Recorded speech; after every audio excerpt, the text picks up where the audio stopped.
नमस्कार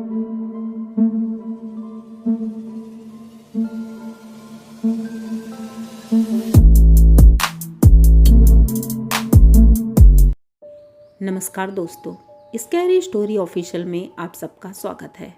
आज की कहानी की तरफ बढ़ने से पहले चैनल को सब्सक्राइब कर लीजिए और अगर कहानी अच्छी लगती है तो प्लीज़ लाइक एंड कमेंट करना मत भूलिएगा। आज की कहानी बहुत ही ज़्यादा डरावनी है, तो ध्यान से सुनिएगा कहानी को। कहानी सचिन और शिखा की है। सचिन और शिखा गांव में रहते थे और गांव से अब ये शहर की ओर चल दिए थे, क्योंकि गांव में अब इनका कोई नहीं था। मम्मी पापा की डेथ हो गई थी, तो इन्होंने क्या किया, गांव की जितनी प्रॉपर्टी थी वो सब बेच करके शहर आ गए थे। शहर में सचिन का एक दोस्त था, उसी के घर रुके थे ये, और वहीं पर रह के काम की तलाश कर रहे थे। कहीं भी कोई भी जॉब मिल जाए तो सही रहेगा। फाइनली सचिन को एक फैक्ट्री में नौकरी मिल जाती है, तो बहुत खुश होता है और शिखा को बताता है। तो शिखा को भी तब तक एक बुटीक में काम मिल गया था, तो दोनों बहुत खुश थे कि चलो अच्छा है, काम मिल गया है और धीरे धीरे अब सब कुछ सेट हो जाएगा। तो सचिन अपने दोस्त से बोलता है कि यहाँ कहीं प्लॉट अगर हो तो सही है, मैं प्लॉट ले लेता हूँ, क्योंकि अभी हमारे पास पैसे हैं। अगर पैसे पास में रखे रहेंगे तो खर्च हो जाएंगे और इधर उधर में ही खर्च होंगे, तो इसका कोई फ़ायदा भी नहीं होगा। तो कहीं प्लॉट देखो तो हम लेकर डाल देते हैं और धीरे धीरे घर बनवा लेंगे। तो उनका दोस्त बोलता है यहाँ पर प्लॉट तो बहुत महंगा होगा, क्योंकि शहर के बीच में प्लॉट लेना कोई मामूली बात नहीं है। आउटर में देखते हैं, तो वो आउटर पर देखता है तो एक जगह पर कुछ प्लॉट थे जो बिक रहे थे। तो वो एकदम जंगल जैसा एरिया था और पहले कुछ समय पहले तक शायद वहाँ पर कुछ आबादी थी, लेकिन अब ऐसा कुछ भी नहीं था। तो वहाँ पर प्लॉटिंग हो रही थी। तो सचिन के फ्रेंड ने बोला कि ठीक है, वहाँ पर एक बार चलकर देख लेते हैं। तो वहाँ जाकर जब इन्होंने देखा तो पता चला कि अभी रोड का काम चलेगा और धीरे धीरे यहाँ पर भी कॉलोनियाँ बन जाएंगी और सब रहने लगेंगे। तो सचिन बोलता है अभी रेट भी कम है और लेकर डाल देंगे तो सही रहेगा। ऐसा ही करते हैं, सचिन और शिखा दोनों देख लेते हैं प्लॉट और खरीद कर डाल देते हैं। अब एक साल बाद ये लोग सोचते हैं अब इसको बनवाना शुरू करें धीरे धीरे, क्योंकि अब तक इन्होंने थोड़ा बहुत पैसा जोड़ लिया था। तो पैसा जोड़ने के बाद अब इन्होंने धीरे धीरे उसको बनवाना शुरू किया और पूरा एक साल लग गया था इनको घर बनवाने में, क्योंकि बीच में इतनी मुश्किलें आ रही थी। एक लेबर का तो एक्सीडेंट हो गया था, जो मज़दूर था, और ऊपर से छत से गिर गया था तो उसके काफ़ी चोट आई थी। इसी तरह कई लेबर्स जो वहाँ काम कर रहे थे उनकी चोट लगी थी, तो इस वजह से लेट हो गया काम। और एक साल बाद फाइनली वो घर कंप्लीट होता है। ज़्यादा बड़ा घर नहीं था, 2 कमरे थे, किचन, बाथरूम, लेटरिन और एक छोटा सा आंगन या बरामदा उसे बोल सकते हैं, कुछ भी। तो उतना इन दोनों के लिए काफ़ी था और दोनों बहुत खुश हुए थे। फाइनली आज पूजा का दिन था। अब ये पूजा करने के लिए पंडित जी को पता करते हैं। तो पंडित जी के पास ये दोनों जाते हैं और पूछते हैं कि शुभ मुहूर्त पंडित जी बताइए। तो पंडित जी कहते हैं पहले तो आप ये बताइए कि वहाँ पर घर लेने की क्या जल्दबाजी थी आपको। तो ये दोनों एक दूसरे का मुंह देखने लगे और बोले कि क्यों पंडित जी, क्या हुआ। तो वो बोले वो जगह ठीक नहीं है और मेरी मानो तो वहाँ मत रहो। लेकिन सचिन इन सब चीज़ों को मानता नहीं था ज़्यादा। तो उसने कहा अरे पंडित जी, इतना पैसा हमने लगाया है उसमें, ऐसे कैसे उसको छोड़ देंगे हम। इतने दिन देखते देखते तो किसी तरह आज का दिन आया है और हम इतने खुश हैं। तो शिखा बोलती है पंडित जी कह रहे हैं तो कुछ ठीक कह रहे होंगे, पंडित जी आप कुछ उपाय बताइए हमें कि हम वहाँ के लिए क्या अच्छा कर सकते हैं। तो पंडित जी बोलते हैं ठीक है, हम पूजा करवाने आएंगे तभी बताएंगे। तो पंडित जी कहते हैं कि तुम किसको किसको बुलाना चाहते हो अपने घर में पूजा में। तो बोलते हैं हमारा तो यहाँ कोई है नहीं, और जो है भी तो बस हमारा एक दोस्त है और उनकी वाइफ और उनके बच्चे हैं और कोई नहीं है। तो बोलते ठीक है अच्छा, लेकिन संभल कर रहना। संभल कर रहना का क्या मतलब हुआ, ये इन्हें समझ में नहीं आता है। अब फाइनली वो दिन आता है जब गृह प्रवेश का समय होता है। ये लोग अपना सारा सामान लेकर घर पहुंचते हैं और सुबह से ही पूरे घर की धुलाई साफ सफाई शुरू हो जाती है। पंडित जी ने बोला था 11 बजे आएंगे। तब तक इन्होंने प्रसाद वगैरह बनाकर सब रेडी कर लिया और पूजा का आसन भी लगा दिया। सब कुछ परफेक्ट रेडी था। पंडित जी आते हैं, जैसे ही वो दरवाजे से घुसने लगते हैं तभी जो ऊपर तोरण लगा हुआ था, तोरण नीचे गिर जाता है। अब पंडित जी उसको देख करके एकदम से चौंक जाते हैं और पीछे पलटते हैं। हाथ में जो वो कमंडल में लिए हुए थे गंगा जल, उसी गंगा जल को दरवाजे पर डालते हैं। उसके बाद अंदर आते हैं।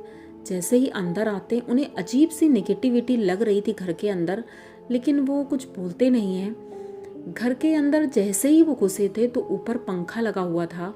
वो पंखा इतनी तेजी से नीचे गिरा था कि पंडित जी को, मतलब ये सोचिए कि भगवान ने ही बचाया। उनको एक पड़ोसी थे, उन्होंने धक्का दिया और वो बच गए। पंखा नीचे गिरा था। पता नहीं ऐसा क्यों हो रहा था, सभी लोग एकदम आश्चर्य से देख रहे थे। पंडित जी ने ये भी अवॉइड किया और पूजा के लिए बैठ गए। अब भाई पूजा शुरू हो जाती है और ये दोनों लोग पूजा में बैठे थे, सचिन और शिखा। पूजा हो गई सब कुछ। जब हवन होने लगा तो हवन जैसे ही इतनी तेज आग जल रही थी, जब ये लोग हवन सामग्री डाल रहे थे अचानक से हवन एकदम से शांत हो गया, उसकी अग्नि एकदम ठंडी हो गई। अब ये बात तो बहुत अजीब थी क्योंकि ऐसा कभी नहीं होता है, अगर आग तेज तेज जल रही है तो अचानक से वो ठंडी नहीं होती है। पंडित जी ने उसको भी अवॉइड किया और पूजा किसी तरह संपन्न करवाई। जब पूजा हो गई तो पंडित जी जाने लगे और उन्होंने बोला कि आज से 3 दिन बाद पूर्णमासी है और पूर्णमासी के दिन मैं यहाँ पूजा करूँगा और हवन करूँगा, तब तक तुम लोग अपना ध्यान रखना। अब ध्यान रखने का क्या मतलब, सचिन बोलता है पंडित जी भी अजीब हैं, लगता है बूढ़े हो गए हैं तो इनको कुछ समझ में नहीं आता है। शिखा कहती ऐसा नहीं है, पंडित जी ने अगर कुछ कहा है तो सोच के ही कहा होगा। अब जितने रिश्तेदार आए थे 2-4 जो थे तो वो सब चले गए थे और ये दोनों अब साफ़ सफाई करके थोड़ा बहुत अब खाना की तैयारी कर रहे थे। खाना इनके दोस्त शाम को आने वाले थे खाने के टाइम पे, क्योंकि उनको भी काम था ऑफिस का, तो वो चले गए थे अपने ऑफिस। उनकी फैमिली शाम को आई, सभी लोग ने खाना खाया। खाना खाते खाते 10 बज गया था और ये सारा अरेंजमेंट बहुत अच्छा था, ये सारी बातें हो रही थी। तो उनके फ्रेंड जब देखा कि 10 बज गया है तो वो अपनी फैमिली के साथ चले गए। अब घर में ये दोनों बचे थे, आज पहली रात थी इस घर में। दोनों बहुत एक्साइटेड थे कि नया घर है, सब कुछ बहुत अच्छा लग रहा था। लेकिन बाहर इन्होंने देखा दूर दूर तक कोई घर नहीं बना था, सिर्फ इन्हीं का घर था। और इन लोगों ने दरवाजे अच्छे से बंद कर लिए क्योंकि लोगों ने कहा था कि दरवाजे चेक कर लेना क्योंकि चोर उचक्के भी आ सकते हैं, इसलिए इन्होंने दरवाजे अच्छे से लॉक कर लिए। और शिखा किचन से एक बोतल पानी लेकर आई। दोनों आराम से लेट गए क्योंकि बहुत थक गए थे, पूरा दिन इतना ज़्यादा काम था। जैसे ही ये लोग लेटे ही थे कि अचानक से ऐसा लगा जैसे किसी ने दरवाज़ा नॉक किया है, जबकि बेल लगी थी लेकिन बेल किसी ने नहीं बजाया। तो अब ये दोनों उठकर बैठ जाते हैं और सोचते हैं इतनी रात में हमारे घर कौन आएगा, क्योंकि यहाँ तो हम किसी को जानते भी नहीं हैं और हमारे कोई रिश्तेदार भी नहीं है, तो इतनी रात में कौन आएगा। लेकिन सचिन उठकर जाने लगता है गेट खोलने के लिए, तो शिखा एकदम से रोकती है, कहती गेट मत खोलना क्योंकि पहले देख लेते हैं। तो शिखा एक खिड़की जो बगल में थी उसको खोलकर देखना चाह रही थी बाहर, तो देखती है गेट के पास कोई भी नहीं है, पर गेट अभी भी कोई नॉक कर रहा है। ऐसा कैसे हो सकता है, शिखा ये देख करके एकदम चौंक गई थी।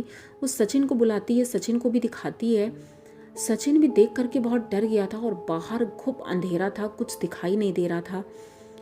तभी अचानक से शिखा को लगता है चारों तरफ जो खिड़कियां लगी हुई हैं उन खिड़कियों को कोई नॉक कर रहा है बहुत तेज़ी से, एकदम भड़बड़ भड़बड़ आवाज़ आ रही है जैसे किसी ने घेर लिया हो।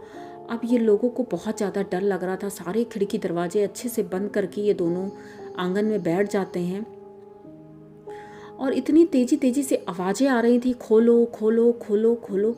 रात का वही 1 बज चुका था और अभी भी इधर आवाज़ें आ रही थी, ऐसा लग रहा था कोई घर के चक्कर काट रहा है। तभी शिखा कहती है क्या हमारे छत पर कोई है क्या, क्योंकि छत से आवाज़ आती है धम धम किसी के चलने की, दौड़ने की।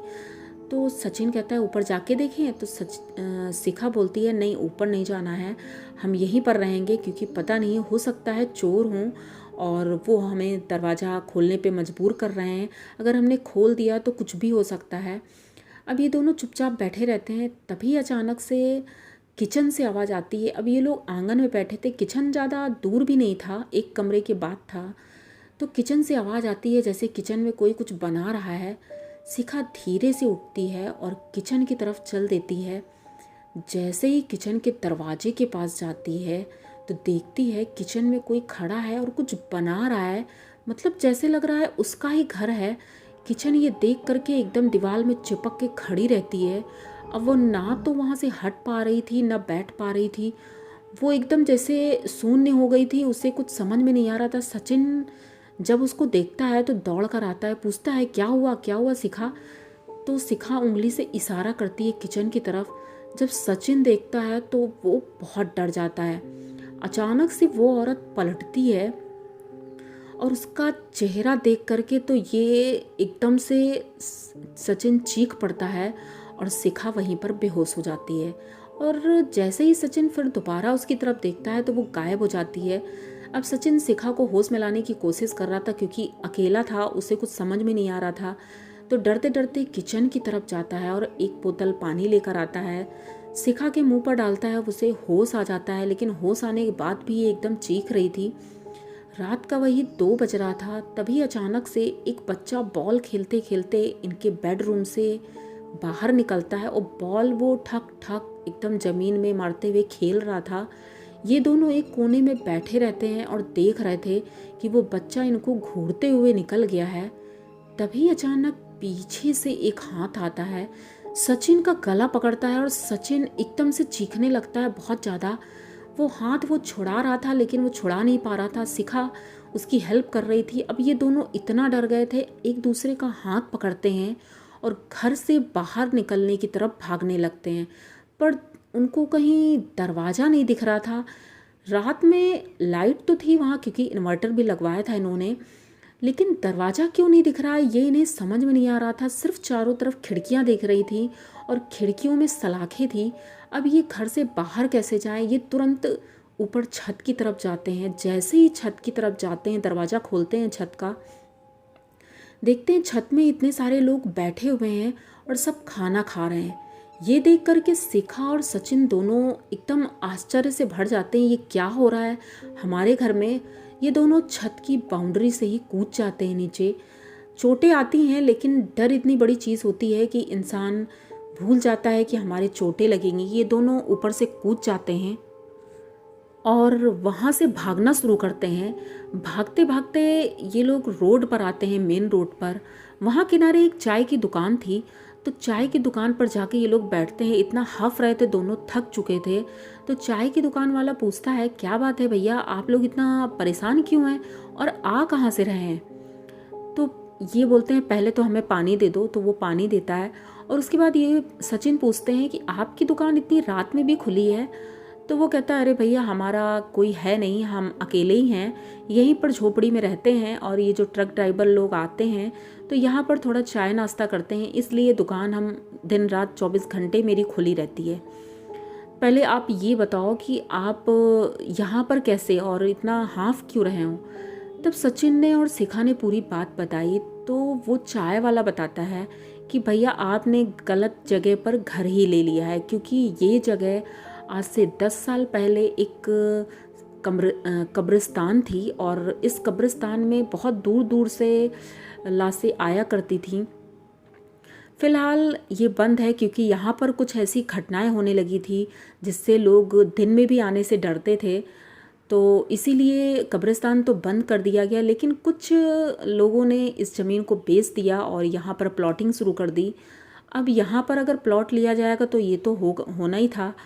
तो अगर आप बुरा ना मानो तो एक बात कहें? तो कहते हैं हाँ बोलो। कहते आप ये प्लाट बेच दो, कितने भी पैसे होंगे, लेकिन आप पैसे तो कमा ही लोगे, लेकिन जान से बढ़कर कुछ भी नहीं है। सचिन को अब ये बात समझ में आ गई थी। वो तुरंत यहाँ से अपने दोस्त को फ़ोन करते हैं, उसी चाय वाले की दुकान से, और दोस्त उनका आता है, उन्हें लेकर जाता है। वो उनको भी पूरी बात बताते हैं। उसके बाद कुछ सालों तक तो वो प्लॉट नहीं बिचा था और उसके बाद फिर बिक गया। और जब बिक गया तो उसी पैसे से उन्होंने दूसरी जगह एक फ़्लैट लिया और उस फ्लैट में अब ये दोनों रहते हैं और दोनों बहुत खुश हैं, अच्छे हैं।